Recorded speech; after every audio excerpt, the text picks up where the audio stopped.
Olá, boa tarde a todos. Estamos aqui mais uma vez com o nosso LawCast, uma iniciativa da Escola Brasileira de Direito, a nossa EBRAD, em parceria com o Portal UAI, com os Diários Associados. Recebendo aqui hoje nada mais, nada menos que o nosso querido doutor Álvaro Teixeira da Costa. Doutor Álvaro, muito bem-vindo. Que alegria ter o senhor aqui conosco, especialmente na sua própria casa, não é? Aqui a nossa casa é a casa de todos, de amizade, de amigos, de liberdade, de democracia. Parabéns a essa iniciativa da EBRAD e vou ver se vou conseguir responder as suas perguntas, mas farei o máximo possível dentro Hoje, da minha pequena experiência de 60 e poucos anos. hoje estamos aqui nada mais, nada menos com um dos ícones da comunicação Uhum. brasileira, não é? Enfim, é o capo de tutti capi dos Diários Associados, né? Veículos do quilate do Estado de Minas, né? Dos Diários Associados em geral, mas, poxa vida, citando aí inclusive o Correio Brasiliense, a Rede TV em Brasília, o SBT Minas, quer dizer, são veículos de um peso, de uma qualidade insofismável. Além do nosso querido Portal UAI, que é um dos grandes portais de comunicação do Brasil, não é isso, Toralva? Nós nos tornamos nacional, né?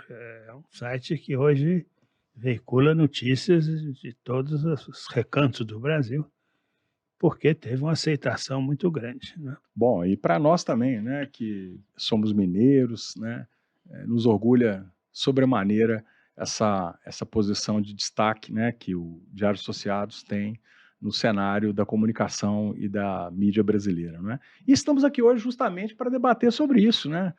Eu como leigo no tema, mas para a gente conectar o tema do direito com o da comunicação, da liberdade de imprensa, da liberdade de expressão, da liberdade de comunicação, e eu não podia deixar de ouvir um dos nossos mestres, né, um verdadeiro oráculo aí da nossa imprensa brasileira. Toral, o senhor acha que a liberdade de expressão, de comunicação e de imprensa tem sido, enfim, observados esses princípios, ou o senhor está com alguma coisa no radar?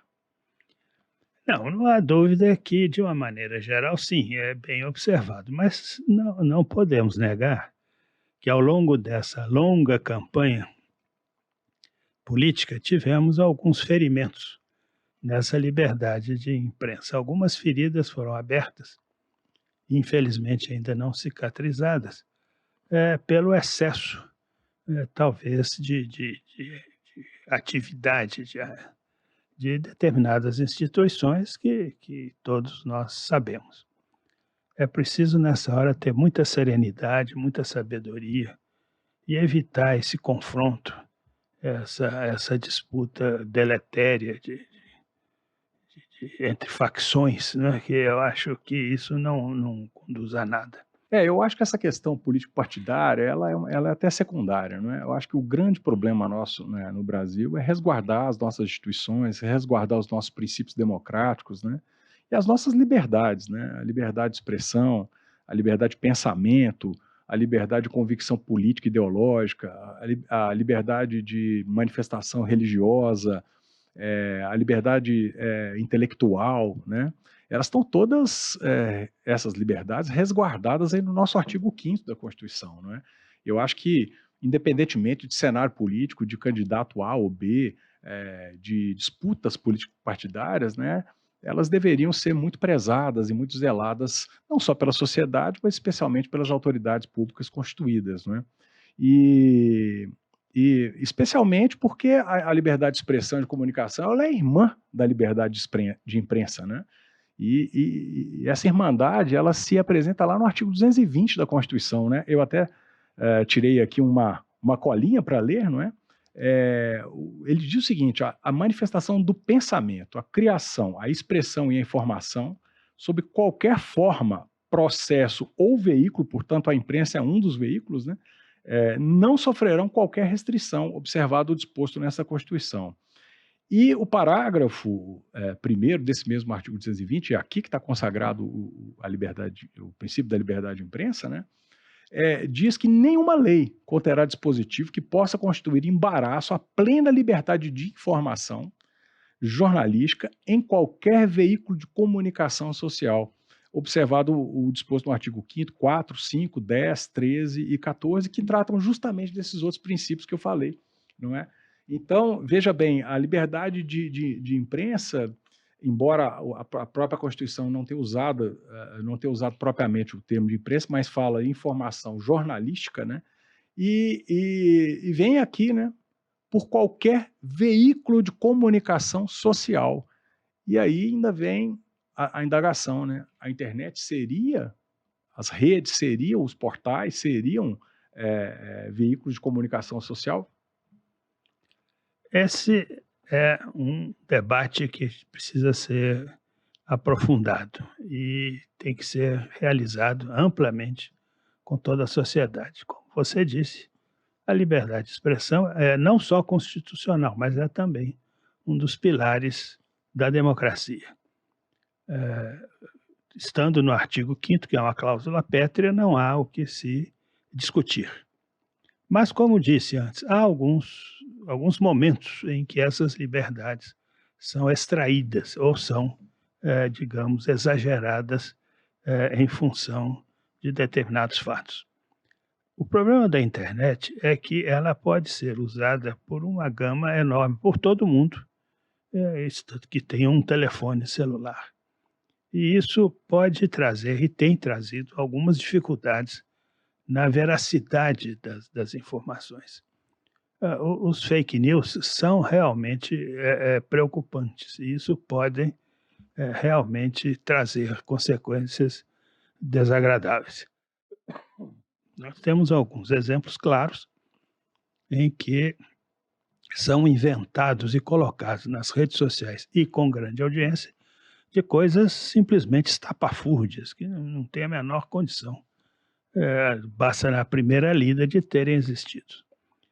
Eu não sei se precisaríamos estender a legislação sobre o assunto, porque também uma coisa muito regulada acaba sendo também danosa para a qualidade e a quantidade de informação.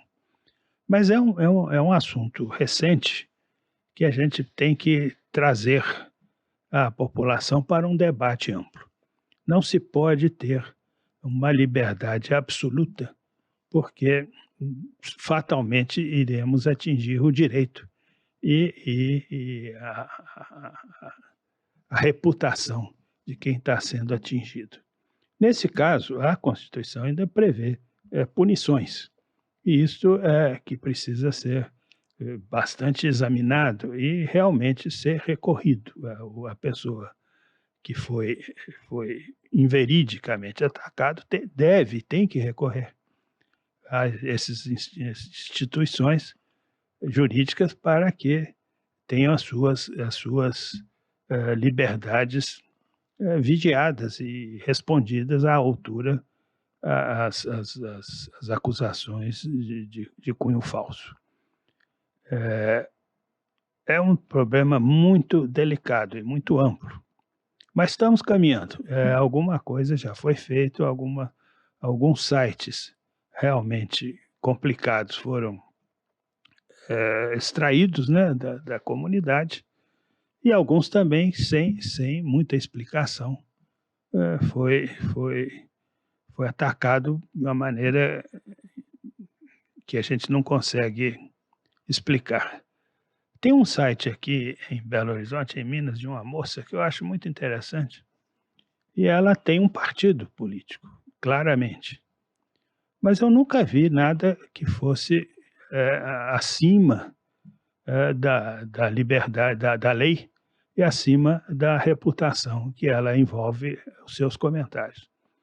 Então eu acho que essa moça, por exemplo, já foi perseguida de uma maneira não adequada. Esse tipo de coisa é que nós temos que dar visão e visibilidade e para citar as incoerências que se dizem nesses processos todos de liberdade.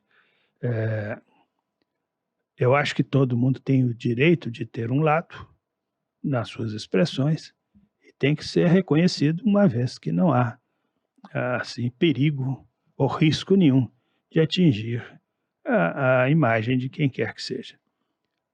De uma maneira geral, a nossa liberdade de imprensa tem ocorrido desde o fim da Revolução, e que não há, assim, grosso modo, nenhum cerceamento assim, explícito da expressão de pensamento e da publicação na imprensa de um modo geral. Mas há exceções que são desagradáveis, e essas exceções nós precisamos selecionar, combater e resolver. Eu acho que o senhor tocou em pontos aí nevrálgicos, né? Pontos muito interessantes, né? E que merecem um pouquinho a nossa análise, né? Por exemplo, o senhor colocou, olha, a liberdade não pode ser ilimitada, obviamente, né? Ninguém pode usar a sua liberdade para cometer delitos, para cometer crimes, assacar contra a honra de ninguém, não é? Atacar a reputação de outrem, né? Denegrir a imagem, né? E o senhor mesmo, sabiamente, né, Dr. Álvaro, já, vamos dizer assim, prenunciou os remédios que a nossa Constituição receitua para coibir esse tipo de prática, né? O inciso 5º e o inciso 10º da Constituição já prevêem, né, ação por danos morais, materiais, né, direito de resposta, né, muito utilizado, inclusive, no meio jornalístico, né, proporcional ao agravo. Se vale também, né, lá no artigo 186 do Código Civil, dizendo que é ilícito não só o ato ilícito em si, mas o abuso do direito, né? Quando a pessoa se vale de um direito, como é o direito de expressão, o direito de livre manifestação de pensamento e tal, para cometer ataques, né, indevidos, né, a terceiros, né? O grande problema que eu acho que a gente vem discutindo muito é a questão da censura prévia, não é? Que veja bem, o próprio parágrafo 2º aí do artigo 220, né? Ele diz o seguinte: é vedada toda e qualquer censura de natureza política, ideológica ou artística. Então, o senhor bem colocou, o site, o jornalista, ou o dono do canal do YouTube, ou enfim, aquele que está fazendo a sua manifestação, ele pode ter, obviamente, uma inclinação política, ideológica ou artística, não é? De natureza assim ou assado. O que ele não pode fazer é se valer disso para poder atacar a honra, a reputação de terceiros, né? Mas o grande problema maior é a questão da censura prévia. E aí o senhor tocou num outro assunto que é muito interessante, não é? Que é a censura que está sendo feita, porque ainda quando há um controle estatal, ainda há uma autoridade pública a quem a lei confere poder para isso, não é? O Poder Judiciário, eventualmente o Ministério Público, ali agindo, né, nos limites da sua competência. Agora, estamos assistindo também plataformas, não é? Suprimindo canais e conteúdos. Veja bem, muitas vezes o canal da pessoa é banido, não é nem aquela notícia ou aquele assunto que é suprimido ou retirado, não. O canal, a pessoa às vezes com 1 milhão, 5 milhões, fruto de um trabalho de 5, 6 anos, 10 anos, né, de atuação, do dia para a noite ele é simplesmente suprimido sob um fundamento singelo de que aquilo colide ou de certa forma viola os princípios da plataforma, sem dizer em que consiste essa violação, qual é o princípio violado, até mesmo o Poder Judiciário, né, Toralvo, no artigo 93, 9º da Constituição, prevê que todas as decisões judiciais têm que ser fundamentadas. Imagine o senhor, né, se uma decisão judicial proferida por alguém que foi selecionado de uma forma rigorosa através do concurso público, né, teve que ter um estágio probatório, uma formação. Às vezes um ministro de tribunal superior, né, que já chegou no topo da carreira, ele é obrigado a fundamentar sua decisão, ou seja, ele é obrigado a dizer porquê daquela decisão. Essas plataformas agora são, de certa forma, autoritárias, não é? Elas dizem não a determinada pessoa e sequer a pessoa tem o direito de saber o porquê. Não é? Me parece um pouquinho essa hipótese que o senhor colocou aí, né, do site em questão aqui. E decisões monocráticas, né? Depois de assuntos tão amplos, tão complexos, né? No fim, esbarra numa decisão de uma pessoa só, em que a gente fica assim, sem saber entender, né? Eu tenho um caso de uma grande amiga minha, de qual eu, toda vez que eu posso, eu toco no assunto, que teve, num certo momento, uma prisão decretada por membro desses tribunais superiores, um membro, do qual ele, em sua sentença, cita uma determinada gravação que não consta nos autos. Então, não existe nos autos o embasamento da sua decisão. É um negócio assim que não pode acontecer. Mas é como eu te disse, essas exceções são exceções, graças a Deus, e que tem que ser a partir também de uma ajuda das empresas de comunicação e dos jornais e das televisões e dos sites, de noticiarem esses fatos para que a coisa, que se tente evitar esses desvios, né, que a gente tem notado e está nítido essa história. Há coisas também que você citou na parte educacional, na parte artística, também que estão, algumas vezes, tendo alguns desvios muito desagradáveis, de uma maneira geral, em que, em nome da liberdade, fazem atos e exposições de coisas absolutamente inconvenientes para crianças. E aí é exaltado como se fosse uma liberdade de expressão artística. Quer dizer, esses limites não podem ser ultrapassados. A minha cultura, a minha idade não permitem engolir, digamos assim, desculpe o termo, determinadas coisas. Acho que não se pode chegar nesse ponto de expor crianças a determinados assuntos antes que eles tenham uma formação adequada e já com a idade suficiente para entender determinadas situações.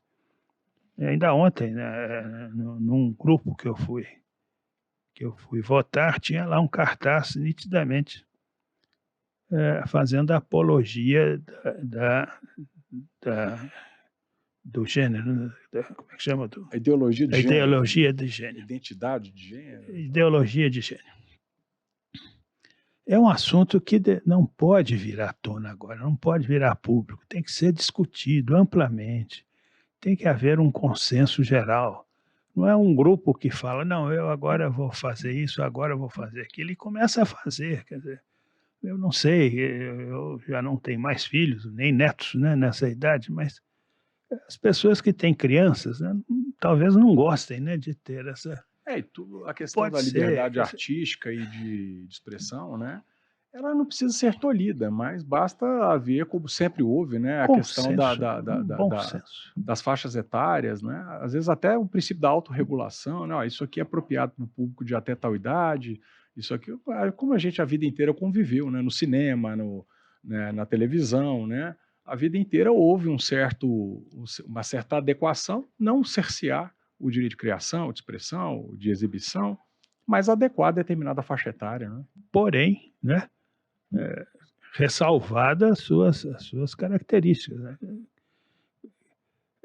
Já o Evangelho dizia, né, que deixe vir as minhas criancinhas. Né, claro, por isso, coisa, para preservar. Né, tem que preservar a inocência da criança. Eu acho que isso é... Discernimento, né, o poder de discernimento em determinada idade. Né? Ninguém pode se aludir à liberdade de imprensa para fazer esse tipo de exposição. Então, volto àquela mesma tecla. A liberdade de expressão é fundamental para a democracia e é constitucional. Mas não é infinita. E por não ser infinita, o abuso, cumpre a nós... O que coíbe é o abuso, né? O que a lei coíbe é o abuso. Esse seu substantivo diz tudo, quer dizer... A palavra abuso tem que ser evitada em qualquer aplicação que ela caiba. Abuso de comida, abuso de esporte, de fazer esporte, abuso de beber, qualquer abuso é extremamente prejudicial para todo mundo. E o abuso da liberdade de imprensa talvez seja um dos mais prejudiciais.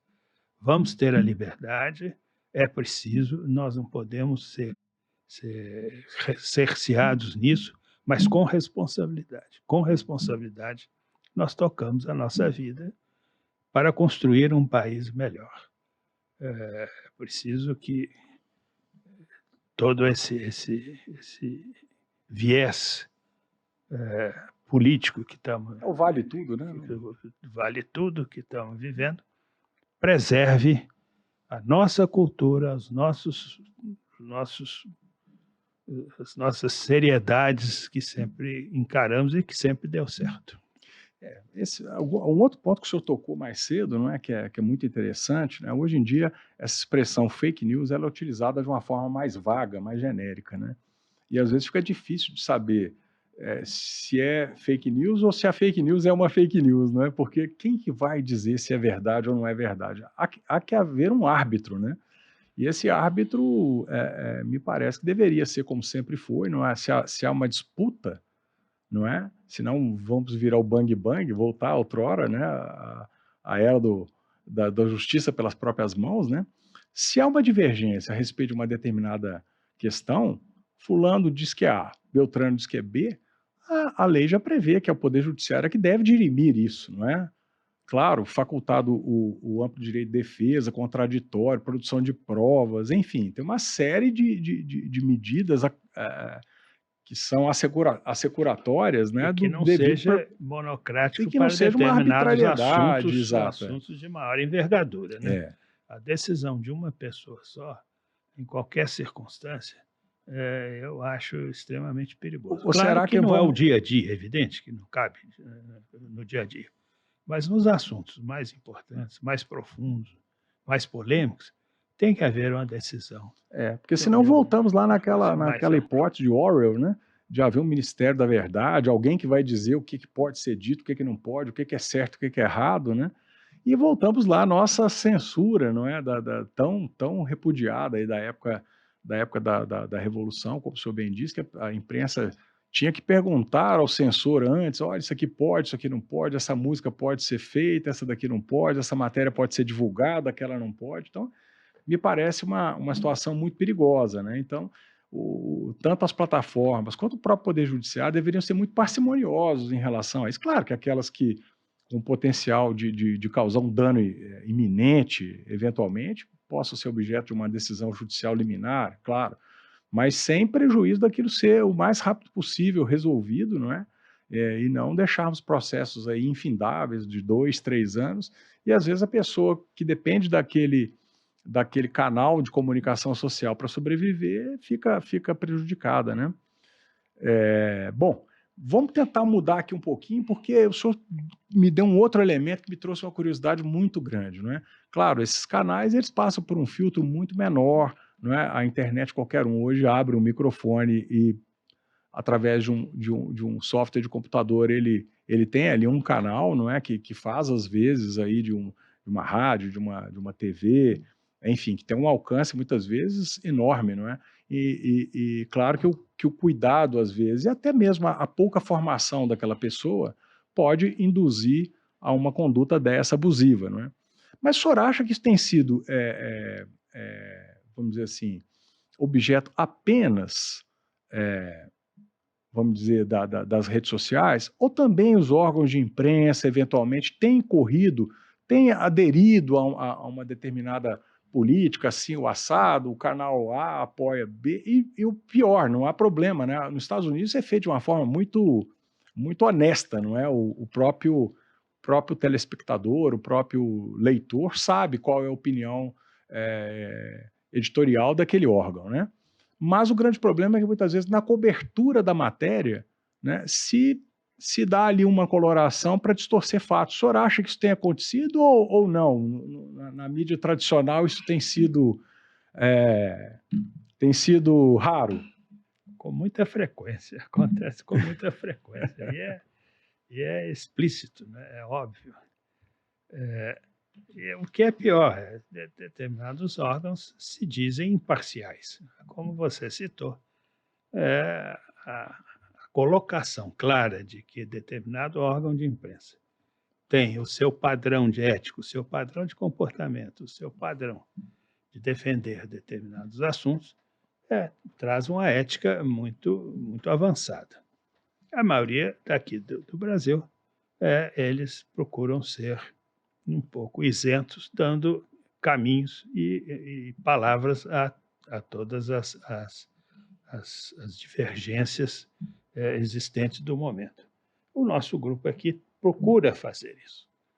Mas há determinadas horas que você não pode atender certos anseios, certos pedidos, por causa de que, primeiro, que não tem uma comprovação adequada. A gente não faz nada aqui que sem a comprovação do Uma fato. apuração, né? Uma apuração Jornalística. ampla e decisiva sobre o fato. E segundo, quando há exatamente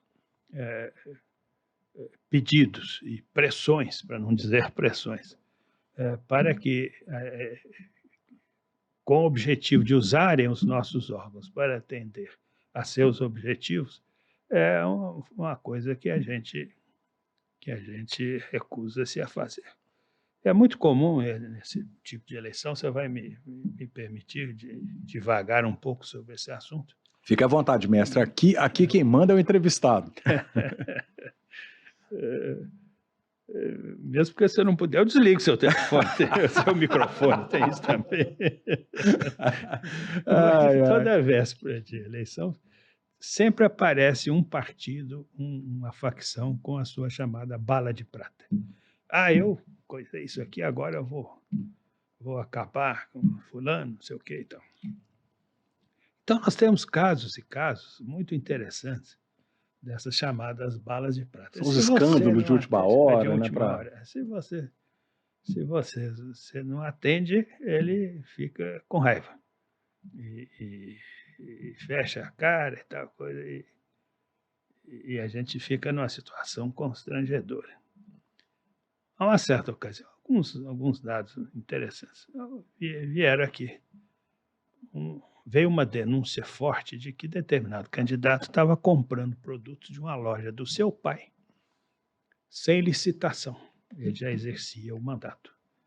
E que, portanto, era nítida a transgressão e antiética desse processo, porque trouxeram as notas fiscais comprovando que aquela loja que todo mundo sabia que era do pai do candidato tinha vendido esse material e que não foi licitado. Aí mandei apurar. Era uma compra feita pelo órgão estatal. Realmente feita pelo órgão estatal, realmente comprovada. Aí eu mandei, vamos ampliar a apuração disso, e chegamos à conclusão que houve uma chuva danada na cidade e houve um destelhamento de uma meia dúzia de casas de pobres. E ele comprou umas capas de plástico num total de R$6.000. Valores inexpressivos, para cobrir as casas dos pobres que tinham perdido seus tetos. Ora, se a gente for levar isso a sério, você presta um desserviços à comunidade. Era uma questão emergencial. Uma questão emergencial. E que não havia superfaturamento, não havia... Valor insignificante e tal. Outros também já chegaram aqui com acusações de... Por isso que é importante a apuração jornalística, né, apuração, mestre? Quer dizer, por outro lado,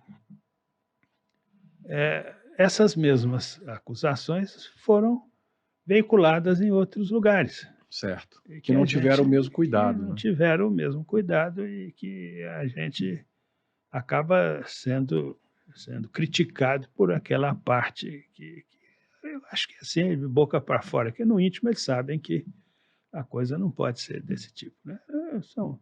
Já tivemos acusações de pedofilia de candidato, de que não se comprovou, uma série de... Essas acusações de última hora, elas são sempre preocupantes, né? Porque pode não dar prazo, dar tempo à pessoa para o esclarecimento, e vale mais, às vezes, a manchete que vai desabonar, né, aquela pessoa, do que depois não adianta, nada mais vai reparar aquela situação, né. A reparação, o direito de resposta existe, mas nunca deixa a coisa exatamente como era no status quo ante, né? Quer dizer, a pessoa sempre sai com alguma perda nessa história.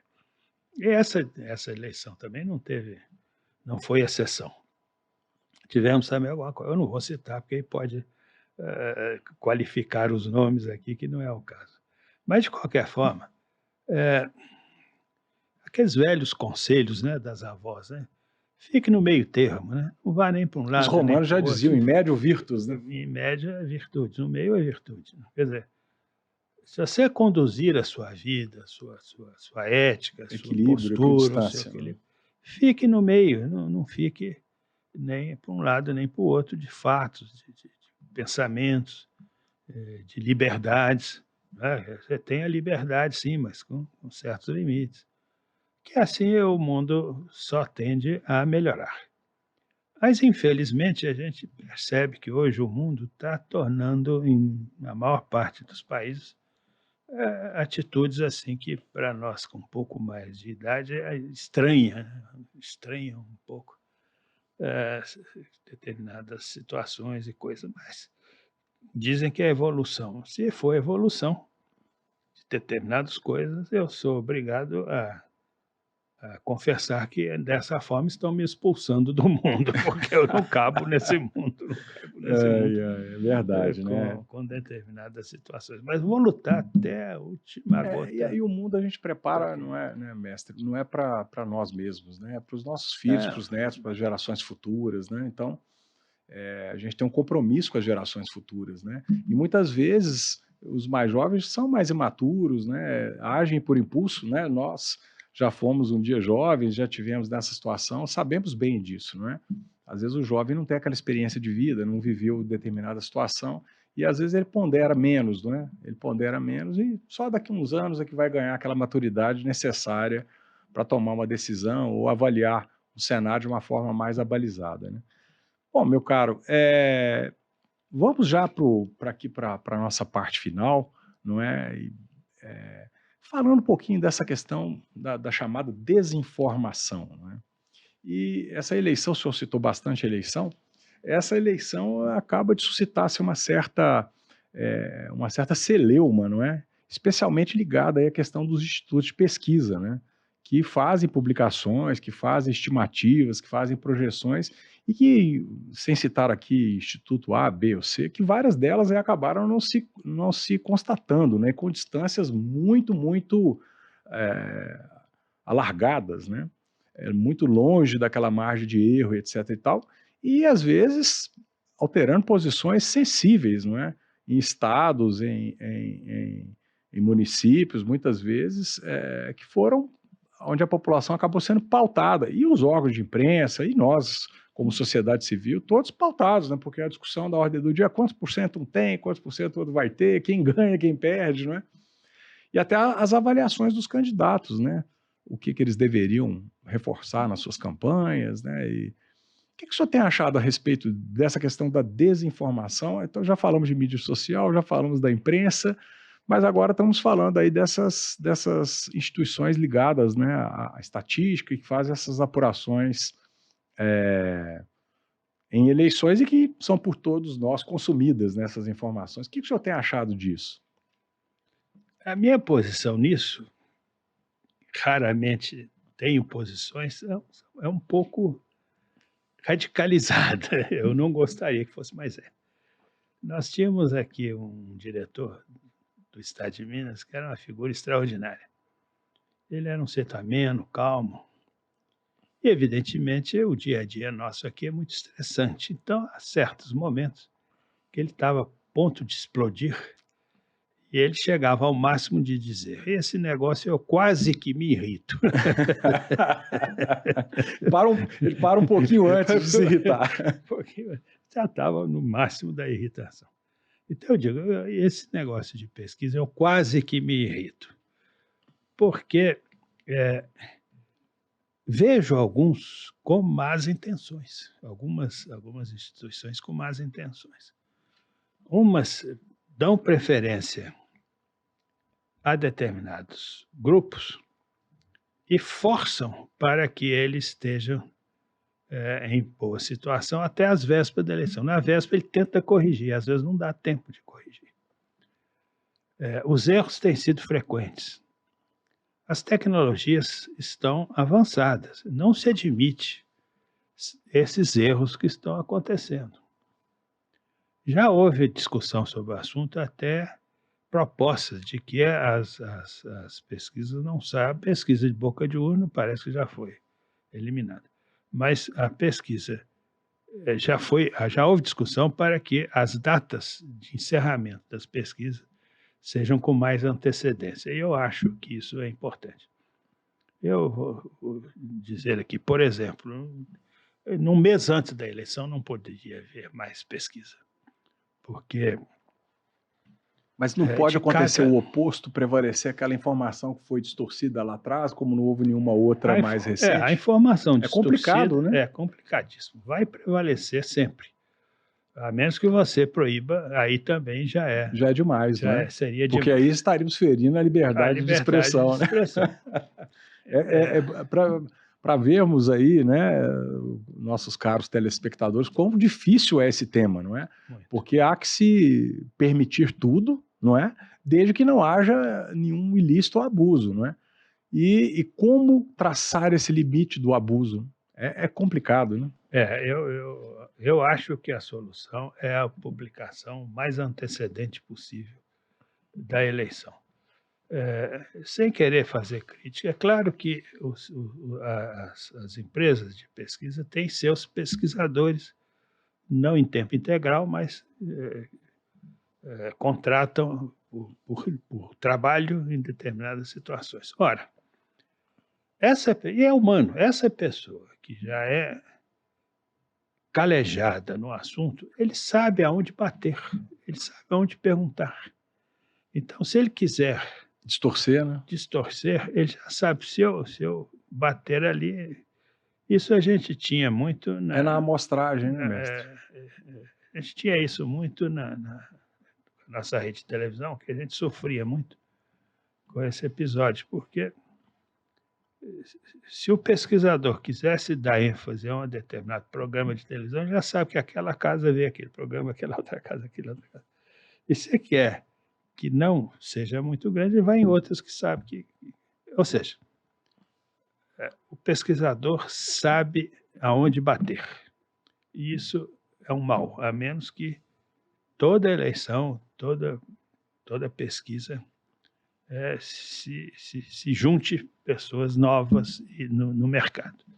Claro que se alguma agência de pesquisa ouvir esse nosso podcast, ela não vai gostar do que eu estou falando. Mas, antes de ser uma crítica, eu gosto de dar um conselho, né, se é que me é possível, para que eles tenham um pouco mais de cuidado. Um pouco mais de critério, porque fica arriscado até a própria credibilidade, né, do Instituto. Né? No momento em que se diz que existe um voto útil, é claro que a pesquisa está indicando, né, qual o voto que o sujeito quer votar de forma útil, que é um conceito extremamente ruim, estragado, deturpado, mas que leva os leitores a não quererem perder, entre aspas, o voto e votarem naquele que tem a tendência de ganhar.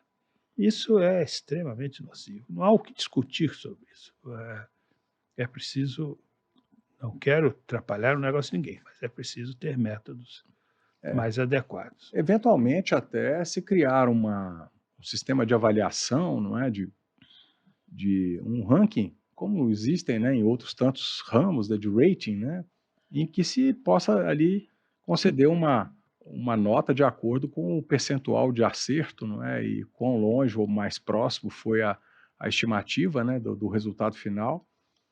Existem algumas outras formas sem, obviamente, interferir, né, na liberdade da pesquisa, da apuração e da divulgação, e, ao mesmo tempo, privilegiar aqueles que fazem um trabalho mais sério, mais competente, né? Porque muitas vezes também a questão pode ser não de seriedade, mas às vezes de falta de acuracidade, né, Eu brinco com os meus amigos e familiares que as pesquisas deviam ter a margem de erro de 20%. 20% para mais, 20% para Aí menos. comportava tudo. Aí ninguém ia entender o que estaria acontecendo.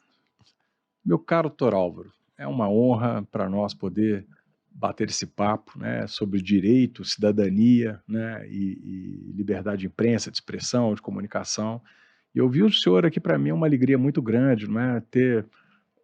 Tê-lo aqui com o nosso público da EBRAD, né, da Escola Brasileira de Direito, né, das faculdades ligadas aí à Ânima Educação, né, especialmente a Milton Campos, né, de onde, enfim, temos aí uma iniciativa também de podcast jurídico, né, e tratar do tema com o mestre, né, com uma das maiores autoridades e das pessoas mais experientes, além da competência, toda a experiência no setor durante todos esses anos, né, à frente de uma instituição centenária, que tem muita credibilidade, sempre procurou e buscou honrar essa credibilidade, né. Eu queria agradecer e dar a palavra para que o senhor possa, então, fazer suas considerações finais e, enfim, fique à vontade.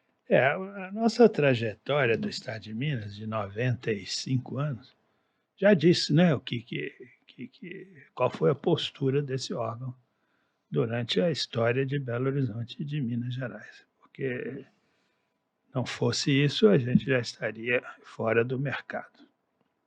Mas falar com o reitor da Faculdade Milton Campos é sempre um prazer, porque eu sempre aprendo muito com você, doutor João Batista, e com as suas atitudes e com sua formação de ética profunda, a quem eu reconheço e reverencio. E também lembrá-lo que você dirige uma faculdade que tem o nome de uma das maiores figuras públicas desse estado e desse país. Milton Campos é uma pessoa que tem que ser lembrada e reverenciada sempre que possível. Um bom trabalho, já sei que você está fazendo, sucesso, e conte sempre conosco dentro da nossa intimidade e da nossa amizade antiga. Muito obrigado, Dr. Álvaro Teixeira da Costa, né? Muito obrigado a todos e até o nosso próximo Lawcast. Um abraço, pessoal.